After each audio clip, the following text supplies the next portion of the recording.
Welcome to the show, Brain Health, Unchaining Your Pain. I am really excited to have my guest on the show, Meera, today. Meera, welcome to the show. Hi, Dr. Ruth. I'm excited to be here. Thanks for having me. I'm looking forward to getting all into brain health, deep diving.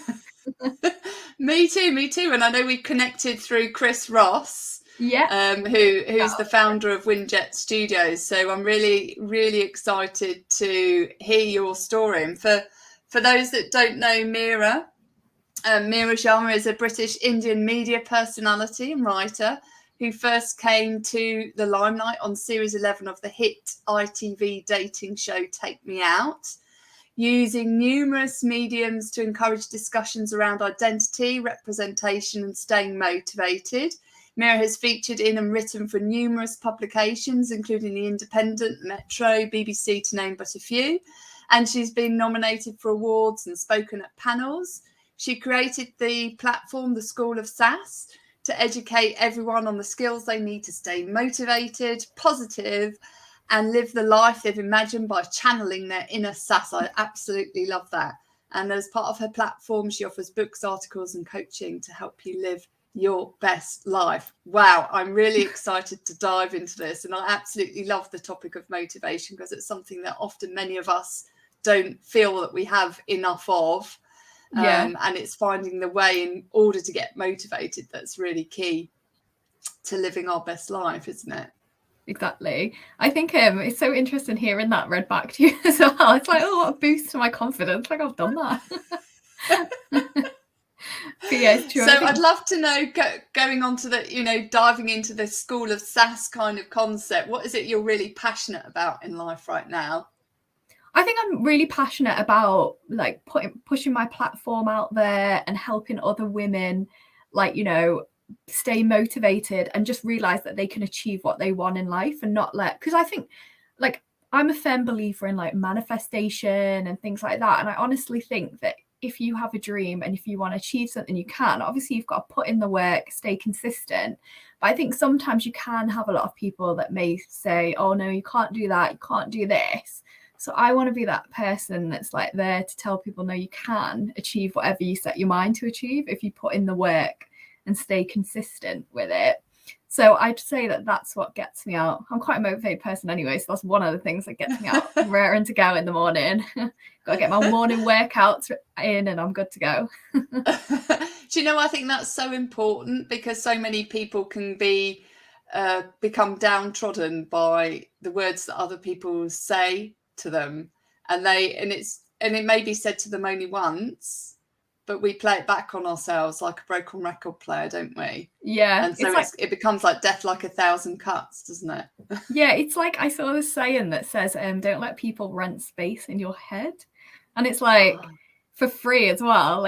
By taking on what people are saying to you, you're letting other people stay in your head for free. So if you were a house and you were renting out, you're not gaining anything from this. You know what I mean? Apart from stress, and it's not helping you. So just don't let people rent space in your head. I absolutely love that. I've never heard that saying before, but it's just really contextualizes what we let people do sometimes. Yeah, exactly. In the context of how we motivate or demotivate ourselves, depending on how many people have got into your head. Exactly. I guess because it's true. Saying, are you feeling let's say someone's feeling demotivated, so you kind of have to look at where you are and kind of go back from that feeling and see what's the thing that started you to feel demotivated. Was it what someone said? Was it the fact you went on social media and saw all these negative comments, or and then once you figure that out, you kind of have to push that out. I'm not saying that you have to block out everyone, because obviously people are in situations where you can't just cut certain people out of your life. But let's say it's social media that's making you feel bad, then only follow positive accounts. Don't start your day by checking your phone and going on social, things like that. So you kind of have to work backwards, I would say. Yeah. And it's really difficult in today's society, isn't it, with the situation that we have overseas and also the situation that we've experienced locally with COVID.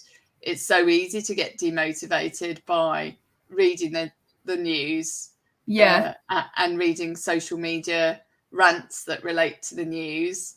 And so it's really important to find that channel that is turning up the volume of positivity and making sure you're turning down the volume of negativity. Yeah, exactly. Because it has been, the past 2 years, it's been quite tough for everyone. So, and I do definitely acknowledge that. But yeah, you're totally right. It's like kind of like, you know, not starting your day checking the news, not spending so much time consuming negative content, and like focusing on the positives and stuff, and being grateful for what you have and things like that. And that's just a great way to boost your mood. Yeah, I agree. So before we dive into your story, which I'm really fascinated about, I'd love to know what for you is optimal brain health for you personally.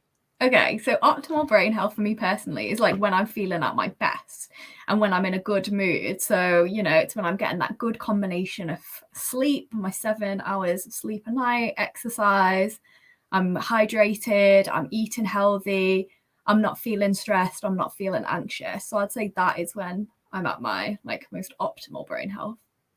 And you know, I think that's so important that you mentioned the sort of core pillars for people to check in on, which is their sleep and their nutrition, which are just fundamental to making sure that we get the best out of our brain.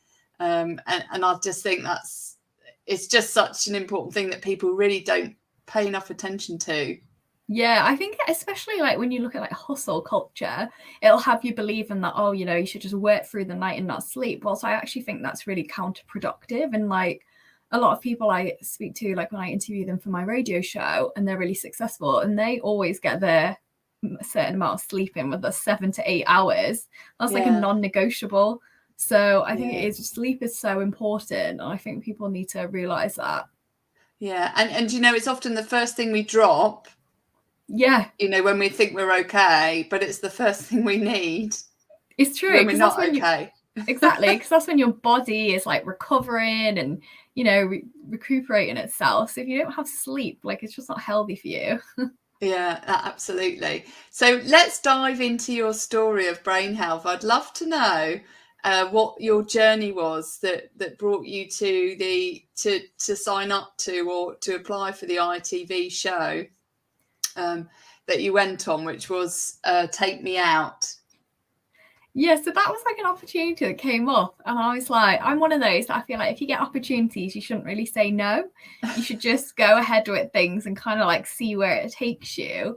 And so I was like, oh, this will be like, because I'd watched the show like years ago when I was younger, and I always knew it was quite a fun show. You were able to show your personality, you know, you could show how you were. And I thought actually this will be a great opportunity to then use the platform to talk about like South Asian representation and how we're perceived in mainstream media. So I was like, if I go on a show like Take Me Out, I'm going to be able to show that I'm like this like sassy, I guess, Indian girl who's happy to voice her opinions, dress how I want to dress, which kind of goes against the stereotypical roles I'd seen prior to that. Obviously now representation in mainstream media for South Asian characters is getting so much better. But at the time and when I was growing up, it wasn't. So I was like, okay, this is like, it's going to be fun. I'll meet loads of new people. I'll have a laugh and I'll be able to actually use my platform for good. So that's why I thought, okay, let's just do it. And how did you feel when you finally got to go on the show? Yeah, it was really fun because so everyone was like, all the girls were really nice and we all got along really well, which was great. And then even like the production team and everyone, the whole team, everyone was really nice. So we were like filming for 2 weeks. And it was like, surprisingly, it was hard going because you'd get up early and you'd go straight to the set. And then you'd spend pretty much most of the day getting your hair and makeup done, and that would take hours because makeup for television has to be done in such a certain way because of all the HD and everything, and then you're having your hair styled, and then there was like you'd do like a dress rehearsal, and then you'd actually start filming at 7 o'clock, and that was to like a live audience. So at 7 p.m. Yeah, so all day you're spent in the studio like getting ready and like chilling with the other girls kind of vibes, and like I used to be like chilling quite a lot because I was just like whatever, and my like wardrobe was pretty straightforward because I could basically just, I was like, I want to wear what I want to wear, because like fashion design is my background, so I was very, so it wasn't, that was just like, I had all my wardrobe and it was pretty easy to put together. And then my hair and makeup, that's what would take, like my hair would take a fair share of time, but it was fun because I could literally go through like my phone for inspiration and choose out hair looks and then put it together. And same with makeup, so I got to get like the style that I've never been styled before. So from that perspective, it was really fun. And then so 7 o'clock, that's when we'd film, and you'd film in front of a live audience. And then it's literally like, you don't know what's going to happen, you don't know what you're going to say, because it is as you see it. There's no, it's not rehearsed. There's no scripting, if you know what I mean. Yeah, exactly. It's not scripted at all. So you kind of just got to go with the flow and bring the energy, really. It was fun. So can you talk through like a typical 2 hours? Sorry, I just cut over you there. Could you talk through like a typical show, how it would, for the viewers that don't know, what happens on the show Take Me Out? How it flows. Of course. So you basically get, each episode, you get 3 guys that come down a lift, and then, so let's say guy number 1 comes down a lift, and so we have to basically decide.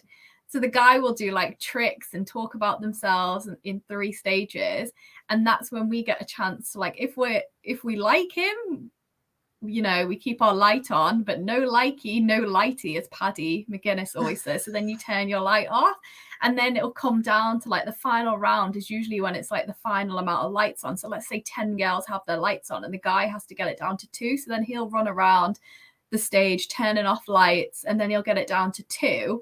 And then those 2 girls have to answer a question and kind of, or a task, or do a dance or something really random. And then the guy will choose who he wants to take on a date to the Isle of Fernando's. And then once he's chosen that, off they go to the Isle of Fernando. But if for whatever reason, you know, none of the girls like the guy, it's like a blackout, and so the poor guy doesn't get a date and he goes away. So that's basically the premise of the show.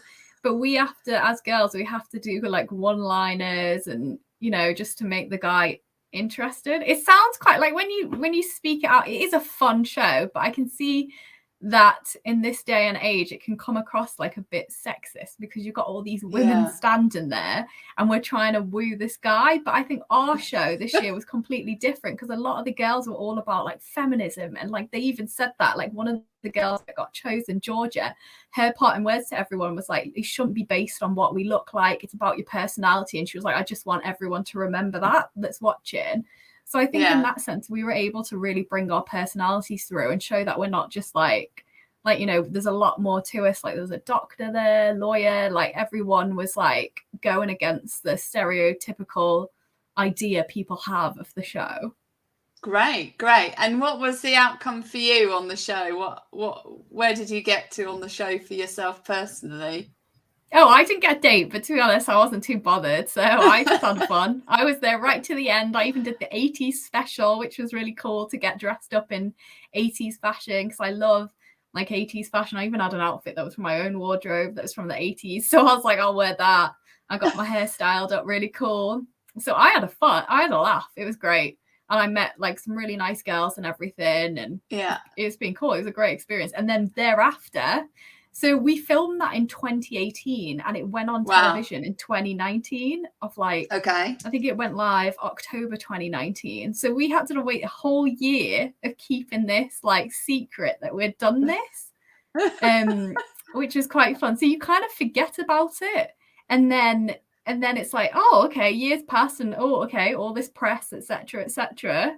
And you kind of remember. And obviously you don't know what, because we're filming for like at least 2 hours, and then that's getting cut down into an hour episode, so you don't really know actually what's going to make the cut. So when we watched it, it was all like quite new for us as well. Do you know what I really go on?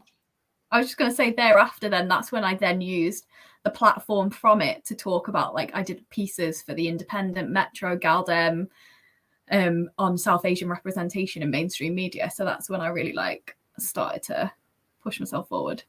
And did you feel it really gave you a platform for being yourself, the voice that you wanted to give out to the world?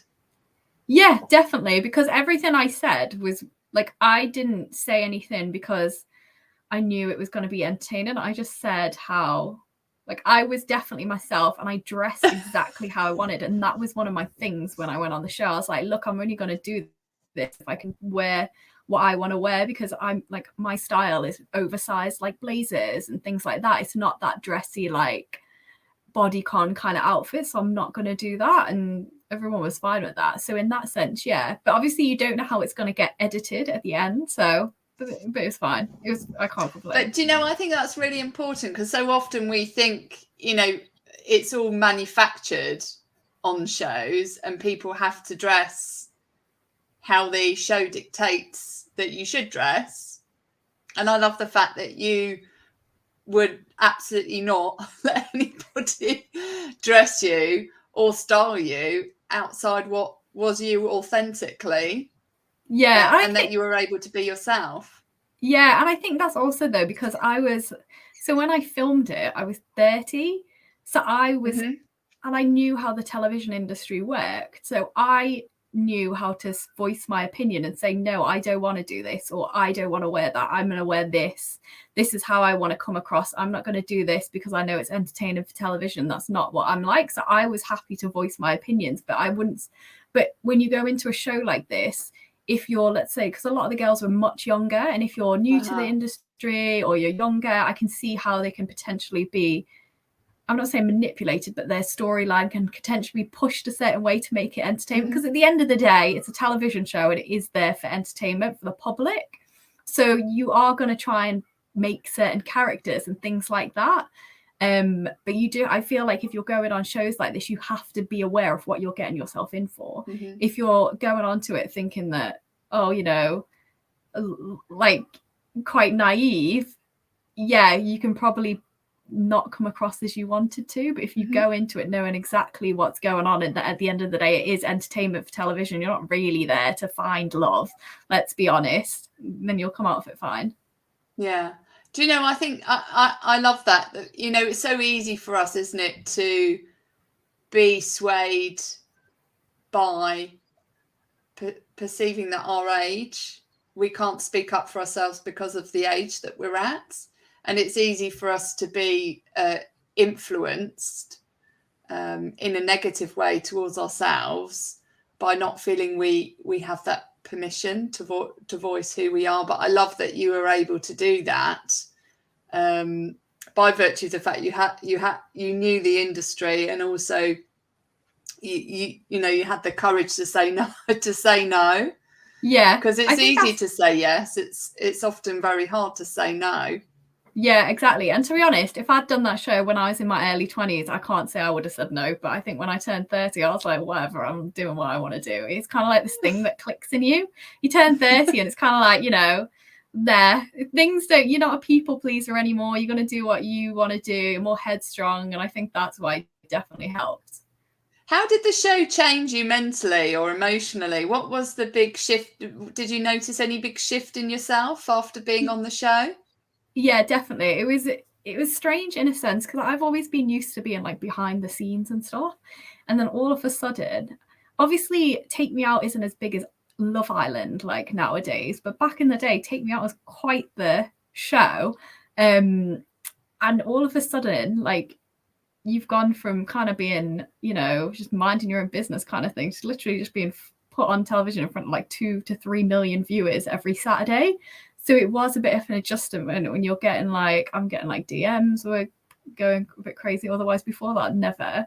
And then you're getting, because I was writing a lot of articles on representation, I was getting a lot of backlash for that. So I was getting a lot of trolls. And then even when the show was going on, people would comment about you because you're watching. So the thing with television is people are on their social media and they're watching television and they're making comments, but I think they forget at the end of the day, yes, it's television, yes, we're there for entertainment, but at the end of the day, we're people at the end of the day, you know. Exactly. So you'd see comments about yourself, but I was fortunate in a sense that my friends and family around me were always like, just don't read social media, or don't take it to heart. Like, don't, if you get in trolled, kind of ignore it. And I think because I was in that position to do that, I was okay. But I can, yeah. But I did, it was a bit of a, interesting one, how I literally went from like no one really wanted to care about anything to all of a sudden everyone's like replying to emails, or I'm hearing from people I haven't heard from in 10 years. Like, yeah, it's very interesting, but that is just human nature, isn't it? When people think that, oh, someone's been on television or someone's done this or whatever, then all of a sudden they want to be your best friend, or you get invited to events and things. And it's like, but again, that kind of stuff, I wasn't, because I'd done all that years before in my early 20s. So I used to do a load of like entertainment reporting and stuff. And I know what the industry's like. It didn't faze me, but I can see why people can get swept into it and it can have a negative impact on your mental health. And did you just get a bit of anxiety? What would you say to anybody who who has dipped into the limelight, maybe unexpectedly, and they're getting some or they plan to, but they're getting the negative backlash that comes with doing that? What would you say to anybody who's struggling with that mentally? I think it's because it's one of those where it's subject to each person, but I would recommend like not checking social media. Literally don't get rolled into all the comments you're going to see. Do not search your name. Turn off. So there was one point when I was getting quite trolled heavily. So I used to just turn off my comments on Instagram, because annoyingly at the time Instagram doesn't really do much to protect people on their platform from trolls. And neither does Twitter. So I could complain about an account and yes, it'd get blocked, but then they could go and set up another one and continue to do that. So I just in the end started turning off my comments. And then you just got to remind yourself that at the end of the day, you've had the courage to go on television, or you've had the courage to write an article, whilst these people trolling you just sat at home. They got obviously nothing else going on in their life, that they think they can make up fake personas to troll people because they've misunderstood the purpose. It's like, you've got to try and remember that, look, they're the one, they're just obviously something going on in their own life. And and it's not a reflection of you, is it? It's a reflection of them. No, exactly. And that's what people have to remember. But I know it's completely easier said than done. Like saying this right now, but when you're in that situation, it's like, oh, okay. Yeah. And what really inspired you initially to create the voice that you now have on better representation, better coverage of the things that you believe in, of your cultural heritage, but also that importance to be yourself and be able to show up as yourself authentically? What was the inspiration behind that, or what was the driver behind speaking up? I think it was just because, so I went on the show and then I realized actually I've got a platform in this, and I feel like if you've got a platform and you can use it for good, use it for good. That was literally why I was like, okay, I'm going to use this. No, and I think that's so important. How has that evolved into what you do now? Yeah, so I guess now I fully focus more on the actual like motivation, because that's like my passion, and that always has been my passion. Like even before I went on the show, like I had a motivational book called The Little Book of Sass that was just sassy quotes that you read when you need a pick-me-up. So that was always there. Like I was always doing that, and I did always have these plans to launch a website and grow it. But then once I got on the show, like obviously all these opportunities came up, and I was like, well, actually, this is now the time to make the most of it. So I got my radio show, The Sass Life, and then I launched my website, which I'll do like articles and stuff like that, and then my Instagram page, obviously, which is more like daily motivation, affirmations, pushing out my show, pushing out motivational and positive content. And then from there, then obviously the pandemic happened. Actually, the pandemic happened, and that's when I got my radio show, to be completely honest. The time merges into one. But it's kind of like, when everything starts to fall into place. So that TV show is a catalyst, because obviously you've got like ITV behind you, so people actually want to know. And then from there, I was like, actually, maybe I should move to do what I want to do. And then it was last year, I was like, I had extra time during all the, obviously, pandemic. I was spending most of my time at home, to be completely honest. And I was like, oh, actually, this is the perfect time to use my extra time to do a life coaching course and get that certification.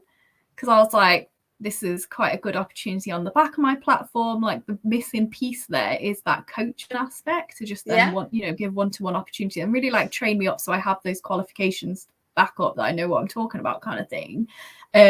So I did that, and then I finished that in December over Christmas. I like got my certificate for that. And yeah, then this year I guess has been more so about, I've had a load of other things going on outside of this, but next couple of months we'll be focusing solely on further pushing my platform out there. But I tend to use Instagram a lot for that, because I feel like that's the platform where, you know, there's already quite a big community on there, and you can really do like more daily posts and stories and stuff like that, which I enjoy doing. So it kind of all fell in. It's one of those, when you look back, it kind of all falls into place, and you realize, okay, this is coming to, there's this. So I went from having one book to having like the website, to having a radio show, to having coaching. So full circle, really. Yeah, brilliant. And I'd love to know, what was the driver behind setting up the School of Sass for yourself personally? What inspired you, or what drove you to bring that to fruition? So I guess I've always enjoyed like blogging and writing, like, and I did that even when I was at university. Like I had like a fashion blog, and then I was like, actually I really like the motivation side of things and like wellness. And then I'd created my book. So then I was like, again, it was during the pandemic, I was like, I always wanted to do that, and just like, because I just thought a website's a great way, and a platform is a great way to further push your message out there. And so during the pandemic in 2020, that's when I actually had time to sit down there, create my website, put everything together. And then it just gives me an opportunity to write pieces and inspirational pieces. And I also have a section where I showcase women who are, let's say they're working a 9-to-5, but on the side, they've got like a business going, because there's so many people. I think it's like, in America, 1 in 4 people have a side hustle whilst working, and in Britain it's a similar amount. I can't remember the stat right now, but it is something that a lot of people are doing, especially during the pandemic. So I was like, okay, this is going to give me a further platform to showcase other women and also talk about wellness from my side. And then when I was like, actually, I'd love to do the life coaching, and because I already had that solid go-to platform, I could then expand out into Instagram posts, radio show, and coaching. Go on. I was just going to say, I guess the driving force was because I was just like, actually, this is a great opportunity to just use my platform again to help other people. What's been your biggest struggle from a well-being perspective? Where have you struggled the most? I think it's just getting, personally. I guess it's just getting which I think is for a lot of people, it's getting the time to do everything, especially when this isn't your full-time thing. And I'm sure a lot of people listening can relate to that. And there's a lot of women out there, when you're trying to do something and then you've got other things going on in your life, like you're doing all, like, I don't know, even stuff like housework and stuff, that kind of stuff takes time, right? So absolutely. Yeah. So I would say, and like if you've got a family, like looking after your family and stuff. So I would say the time aspect, but then that's just all about how you manage your day. So it's just getting up early, making sure you have the time to yourself. So in my case, it's doing my workouts and then starting your day and planning it out. I'm a firm believer in planning things out. Absolutely, and having those goals and being very goal oriented, but making sure, so looking at your day to day, what you have to do, and then fitting in all the stuff you actually, like the stuff you want to do, if that makes sense. No, totally. But it's also really hard. I love the fact that you brought up time, because it's really hard, as certainly I find it as a parent, because you think you've dialed in your daily planner and then your child throws it out of the window because they decide that they're going to wake up when you wake up, and you trying to win the morning, and you just absolutely can't. And then because you're so tired, because you end up looking after your child or children. If you're I call them super mums. Anybody that has more than one child is super in my book. You then have to try and win the evening, but you're so tired in the evening that it becomes kind of like a vicious cycle of how am I going to win back my day, and how am I going to grab back the time that I've lost for being a mum. And it's this, it can be the same if other things in your life, but not children, throw your agenda out of the water, and you have to kind of win it back. Totally. And I think with that, because especially like respect to all the working mothers out there, because that is like you say, you can't really plan, because it's like you've got a plan, but you don't know what your kid's going to do.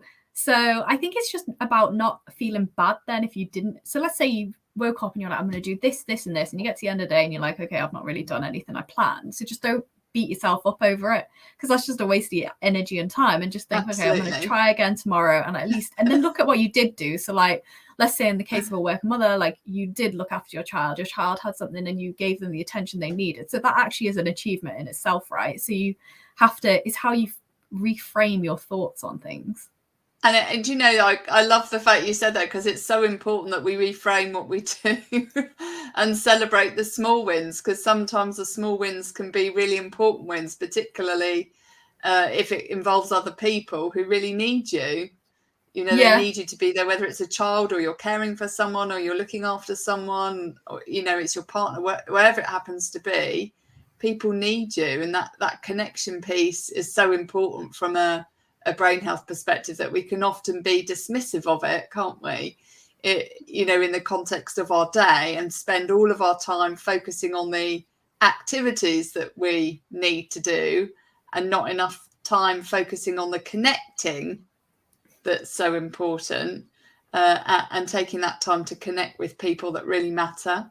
Yeah, 100%. I think even on that, I think as people, especially if you're one of those high achievers, like you want to keep achieving the next thing, right? So you never take the moment to stop and think, oh, actually, I've done so much. And I think it is about, like you say, celebrating those small wins, celebrating everything, really. And I think that's why I always say at the end of the day, write down like the 5 things, you know, 5 things you've achieved, 5 things you're pleased with yourself about doing, and then even also like 5 things you're grateful for from that day. So even if it's something like having internet access, like that's something to be grateful for, or you know, just sort of food on your table, that kind of things, and it'll just bunk up your mood and make you realize that actually, you know, you've done something and you'll feel better as well.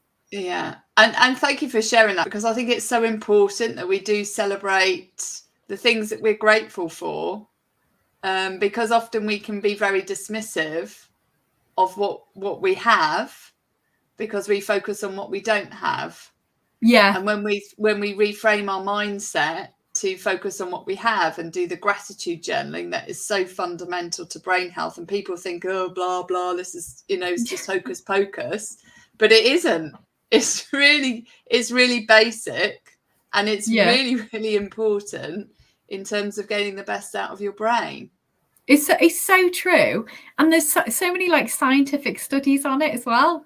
And I think I started doing my gratitude journal properly in like 2020, obviously when the pandemic hit, and it just, honestly, you notice such a difference in your mood, how you feel, and then the things you're like attracting into your life. Like I said earlier, I am a firm believer in manifestation, and gratitude is like the basics off that. Like, because if you're not going to be grateful for what you've got, how are you going to get more in life? And it's just the basics of everything. And it is a great way to boost your brain health and boost your mood. And it literally it doesn't even take more than 5 minutes. It's something that it should be a non-negotiable. And if you don't have time to write it out, just say it to yourself, you know? So anytime you feel yourself going into like a negative, like, oh, this is wrong, that's wrong, reframe it and be like, no, this might have gone wrong for that second. It's not going to impact my whole day. And I'm grateful for this, this, this, and this, etc. Yeah. Do you know, I love that. And you've just taken me back a couple of years when my dad passed away. Oh, sorry. And that's okay. And my obviously my mum and myself witnessed my dad's passing. And then she was in a really big state of shock as a result of it. Obviously I was too, but I had to focus on having my mum. And one of the first things we did together collectively, when I would drive her, she would come over to our house for tea, we'd look after her and then take her back, is every single journey we'd focus on what we were grateful for in the day. So I'd ask her, what went well today? What are you grateful for?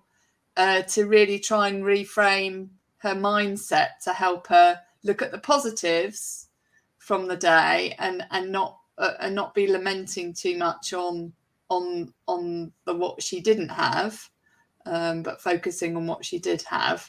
And it's so important because it made a huge shift. You know, it was that one thing that really helped on a day-to-day basis bring her back into the day, and recognize the present for what it was, you know. Yeah. And I don't think we give ourselves enough, we don't give ourselves enough time to recognize what we appreciate out of our day and celebrate each day that we get given. Yeah, it's so true. We don't. And I think even as humans, especially in like Britain as well, we can be very focused on the negative. I think that's like, so it is, by being grateful, you're reframing your mind, right? And you're being more optimistic and like you said earlier, like some people think it's a load of woo-woo or whatever, but it actually isn't. Like literally just try it and people will notice the difference it has on them. But you've got to be genuine about it as well. You can't just be like, you know, if you're feeling really bad and then you're just like, oh, I'm feeling great, when you know you're feeling bad, like obviously that's counterproductive. So you have to acknowledge your feelings and then work back from there.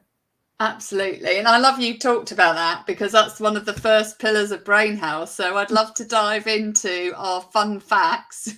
Okay, yeah, question, which is all about the 5 pillars of Brain Health. So facts is the mnemonic for feelings, actions, connections, thoughts, and surroundings, which are the 5 pillars that I talk about with my clients. So first question is for feelings, which you mentioned.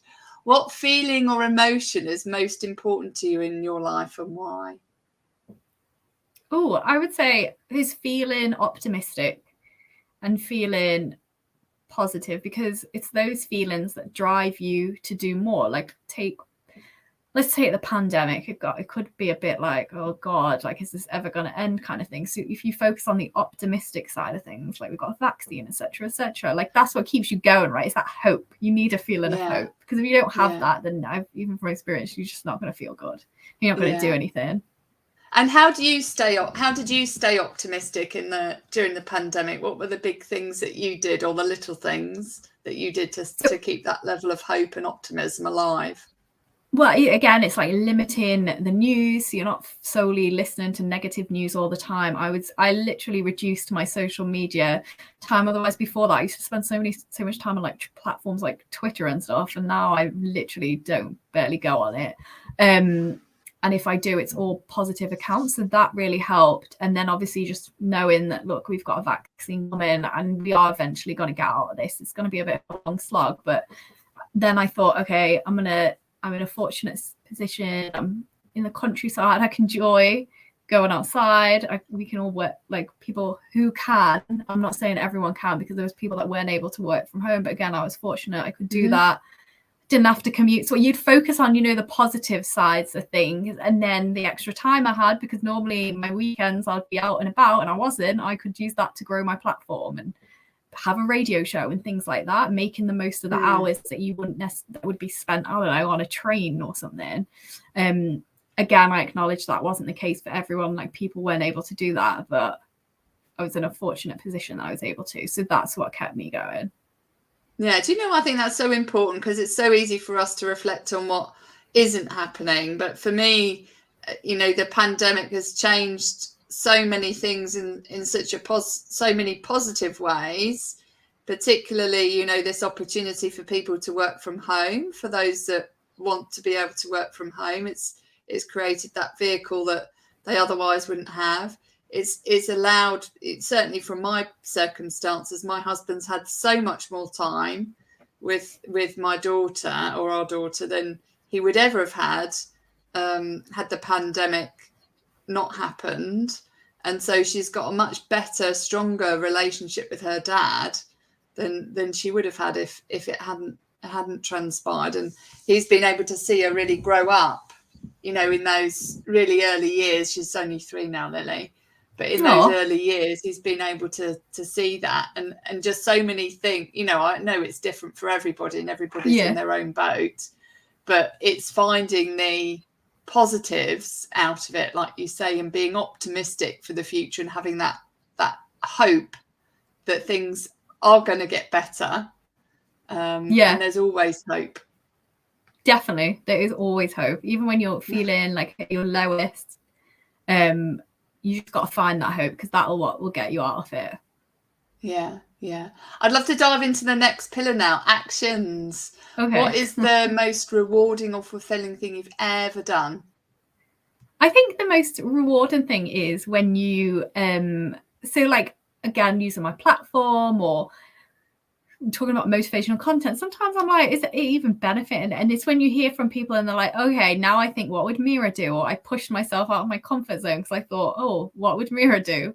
Or this really helped me, or hearing that story helped me realize that actually, no, I can achieve something. And hearing those stories from other women and even men about how they're willing to push themselves out of their comfort zone and do something because they've read something that I've done or they've heard something. So that would be, I'd say that's fulfilling. I feel more fulfilled when you're helping people. Oh yeah, me too. What was the biggest thing that's pushed, what would you say was really pushed you out of your comfort zone? Ooh, your questions are so good, honestly. I guess pushing myself out of my comfort zone. So I'm one of those that I quite like pushing myself out of my comfort zone. So I do like to, whether it's learning a new language, or learning a new skill, and just doing things that you didn't think you could do, even when it comes to exercise. Like when I was a teen, I was just not healthy and stuff. So then it was like getting my health in check, like eating healthy, exercising, weightlifting, things like that. That I guess would be pushing myself out of my comfort zone. If there's something I'm feeling a bit anxious about, it's pushing yourself out of comfort zone and doing it. For example, I'm quite the germ phobe. So when you have a pandemic like COVID, it was like, whoa. Yeah. So it's just, again, pushing myself out of my comfort zone, and then after it, getting back to a more normal setting. Obviously, I'm still like wearing a mask and stuff, but you know, you push yourself out of it and you do things you're perhaps afraid to do or you're anxious to do, because that's the only way you're going to get over it. Yeah. What's the hardest thing you've ever done in your life? What's been the most challenging? Oh, I don't really. I feel like most challenging. I know you mentioned like weightlifting when you were a kid. Did you do anything that really made you feel like you went beyond your limits, or I think like broke in some general, barriers? I guess I feel like in general, okay, so I'm quite an introverted person, which people can be quite surprised by. So I guess just putting myself out there, building my confidence up to talk to people, going on television. Although in a strange sense, like I've always been fine doing like camera stuff, but then behind the scenes, I'm quite like, I'm not the person to go up to people in a room and start talking. If someone comes up to me, then obviously I'm very friendly, but I'm really not the person to initiate conversation. So I would say pushing myself out of my comfort zone over the past couple of years and making those connections and sending those emails, that would be, I guess that would be one. Do you know, I really relate to that, because I'm totally like you, is that, historically I wouldn't have been the person to go and have conversations. I feel really awkward in a room of people, and it's kind of like you feel fake, don't you, when you go and start conversations. And it's really hard if it's not a natural trait. Yeah. To go and do it. It's like an anxiety, you get anxious about it, or I do anyway. Yeah, same. And it's breaking through that barrier, and going, do you know, it's all right, and not everyone's going to like you, and that's okay, so just go for it anyway. Yeah, exactly. And now look at, you've got your show, same. So we've both obviously pushed ourselves. But yeah, it's true. I think it's one of those that you have to just think, like, if you don't go for it, like, you're not going to be able to, like, you could be missing out on opportunities, right? If you go for it and it works out, great. Let's say it doesn't, don't feel bad about it. Just learn from it and move on, and don't let it push you down. So it's one of those as well, right? It is very interesting. So many people actually that even I speak to on my show, that you'd think are the most extroverted people are not. They're introverts, but then they don't mind switching it up when they need to. Yeah, and it's knowing when you can and having that confidence to do it. And that often just comes with practice, doesn't it? It's certainly not something that I found easy to do. And I still don't find it easy, but you just have to keep going. Yeah, exactly. And then and also it's one of those, like, don't get offended. So even if you're like, let's say you're sending emails or whatever, trying to get people to reply. If they don't, you don't get offended. You just got to think, okay, they're busy. But something that even in my younger days, and this can be applied to so many people in all areas of life. Let's say you're applying for a job. Like, you don't just stop because you don't hear from someone. Like, if someone's saying no, find someone that's going to say yes. Or if they're not replying to your email, obviously I'm not saying hit them up every day, but like, you can send friendly reminders or ask for feedback, things like that can help you grow. So it's pushing yourself, like, it's that hustle, I guess, in a sense. It is the hustle, and it is a hustle. It's a hassle to hustle if you don't like doing it. It's true. But you have to, and you have to find a way that brings you joy, don't you, in the process? Yeah, exactly. Great. I love that. Connection to yourself is the next one. What is your most important value that guides you in life?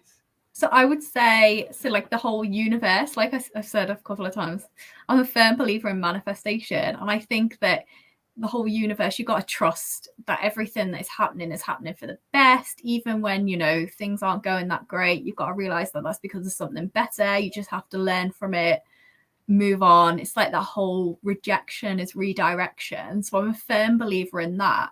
And even when you look back on life, you'll see that things actually that you thought, weren't going well, it actually connected and worked out for the best in the long run. So you have to just, trust that things will work out, put the work in, don't be deflated, and like trust that whole universal thing. And obviously don't do wrong, because that'll come back to you as well. So yeah, absolutely. But I like to think of it as a bank. So you've got to put into the bank of giving in order to have the opportunity to draw down later. If you don't give, if you're not kind, and if you do it will come back round and bite you. 100%, exactly. Yeah. So let's dive on to the next one. Thoughts. Okay. What stupid or crazy thought have you often told yourself in the past that isn't true? So I guess it goes back to the whole like introverted, extroverted thing. So like I mentioned, I still am quite the introvert. So especially when I was younger, I'd think like, people don't want to chat to me. And that would probably be one of the reasons why I wouldn't be one of those people that walk into a room and start chatting to everyone, because I'd probably think, they probably don't want to know what I have to say, which isn't true. Like, people, if you're friendly, people are friendly back. So that would be one. And I think that's so important, that you do spend the time to just be open about people and not judge them. Exactly. And just take, almost kind of take people at face value, but don't try and look into their mind. Yeah, 100%.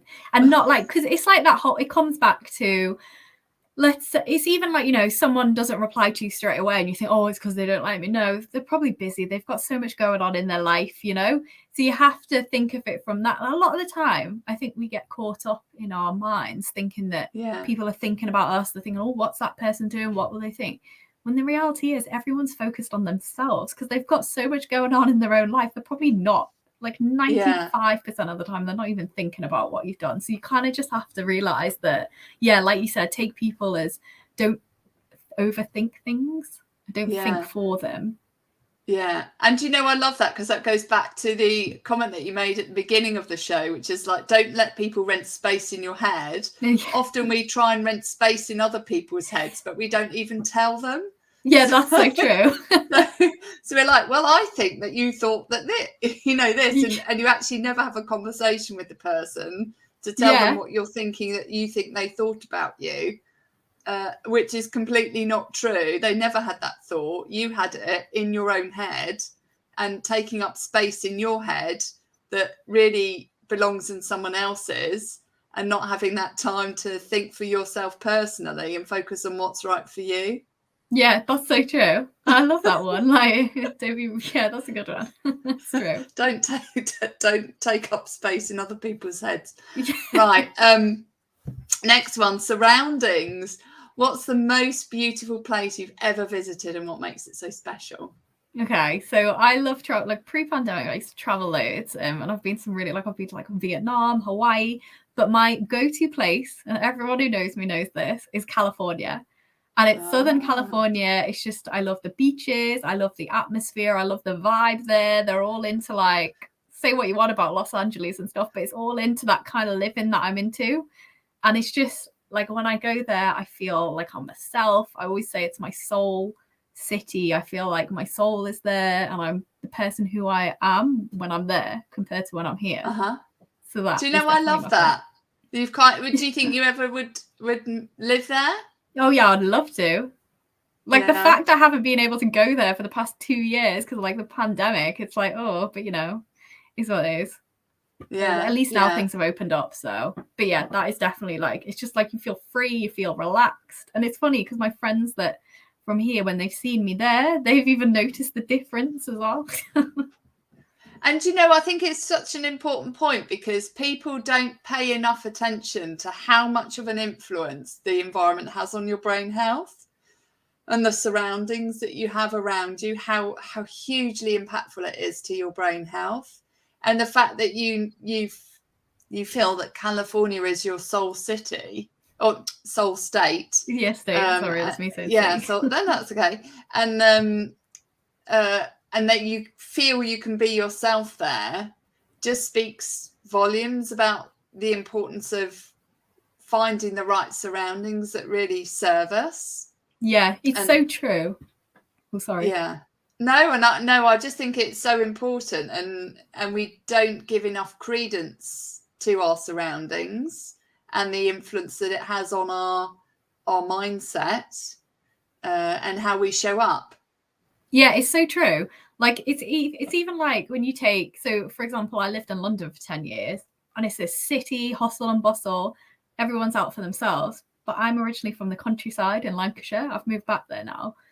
But it's such a difference. Like, even on your mental health, like being outside, like waking up and hearing the birds tweet and seeing trees, like it makes a massive difference.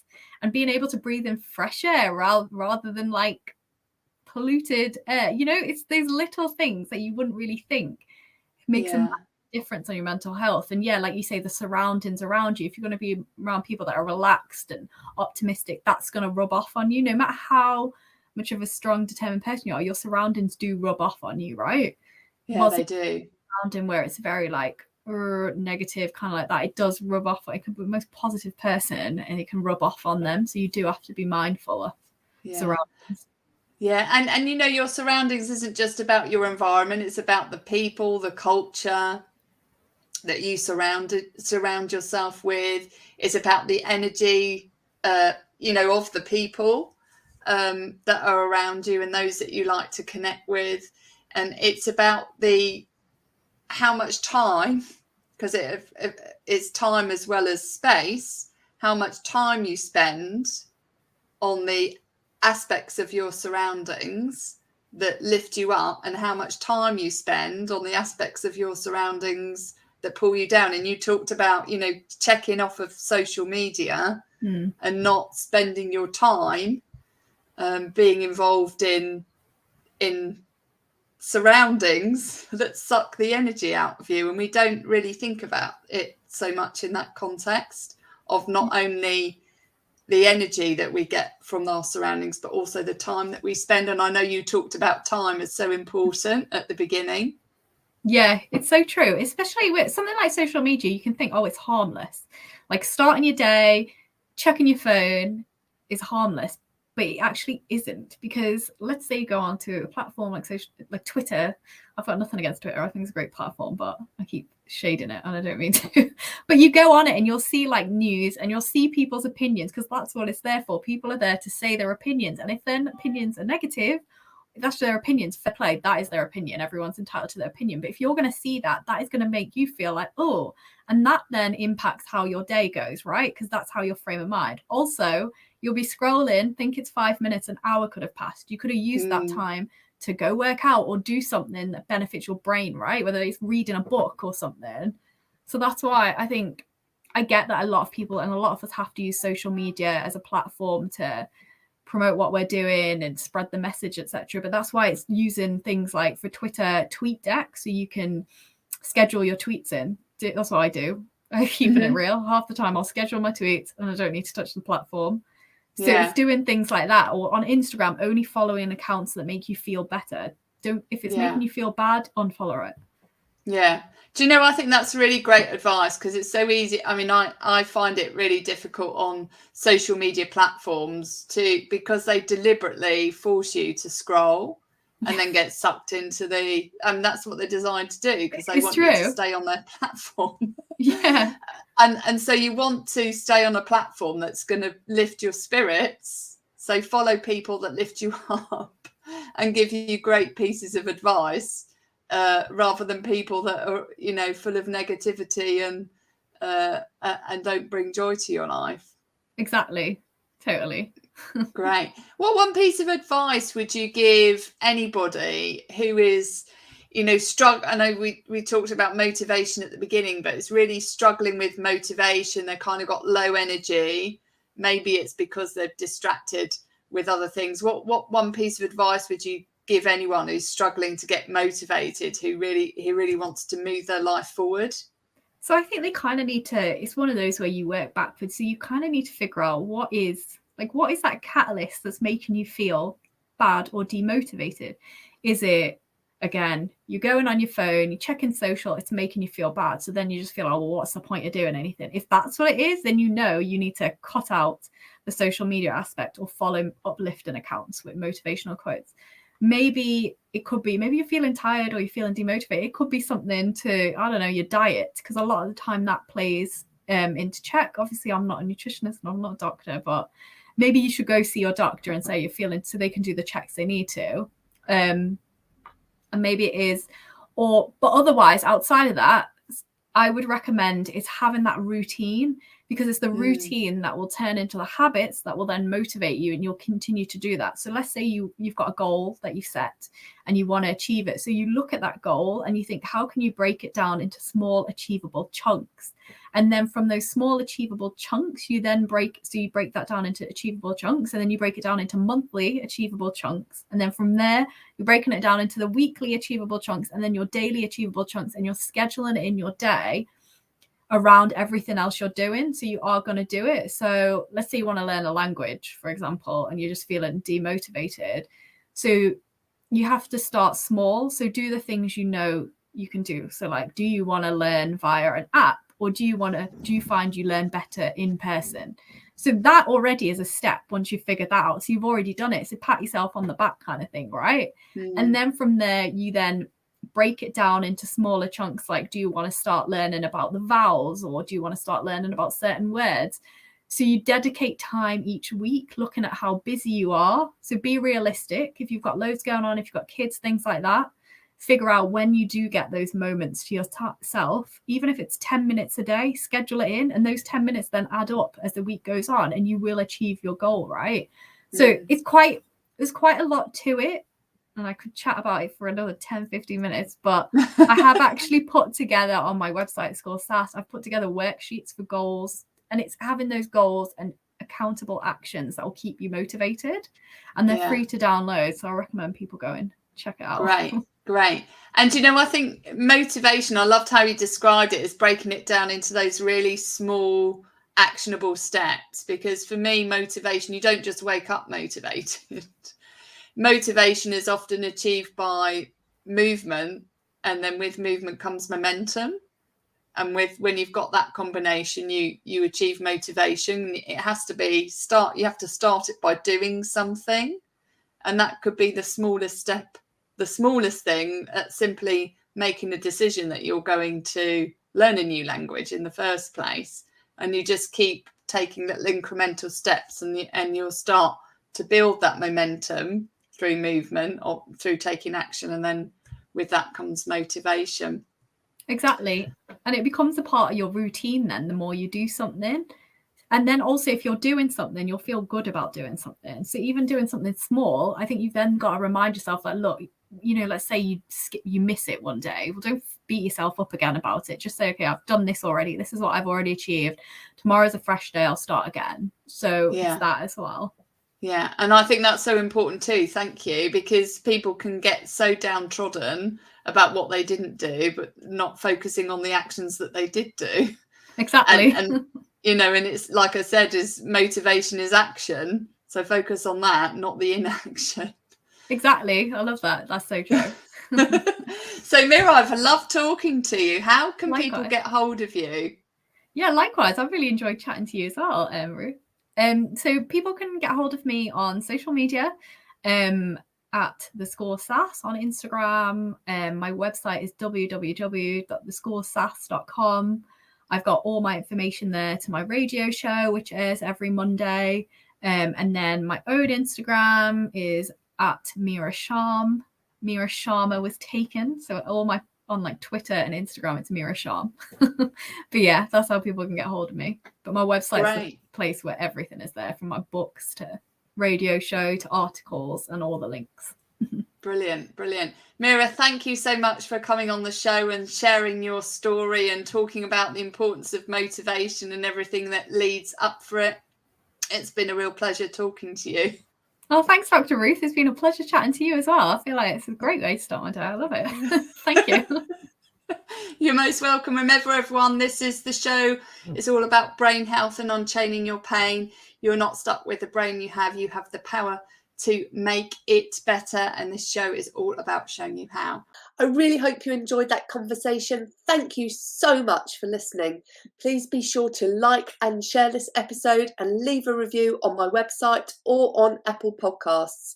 If you're looking for opportunities to optimize your brain health or unchain your pain from a past trauma, make sure you visit my website www.ruthmaryallen.com and use the code podcast10 at checkout to get 10% off all programs. And always remember, you are not stuck with the brain you have. You have the power to make it better. You have the power to unchain your pain and optimize your brain power and performance so that you can win back energy and time doing what you love.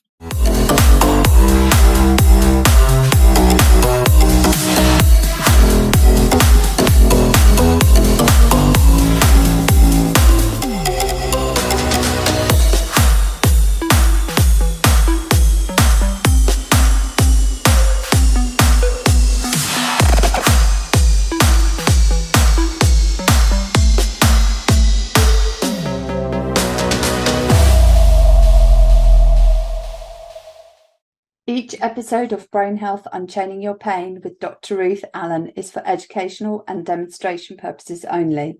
The information shared in each episode should not be interpreted as medical advice. This episode should not be used to self-diagnose or self-treat any health, medical or physical condition. Do not use this episode to avoid going to your healthcare professional or to replace the advice they give you. Consult with a trusted healthcare professional before doing anything contained in this episode. If you have any questions or concerns, please contact www.ruthmaryallen.com/connect.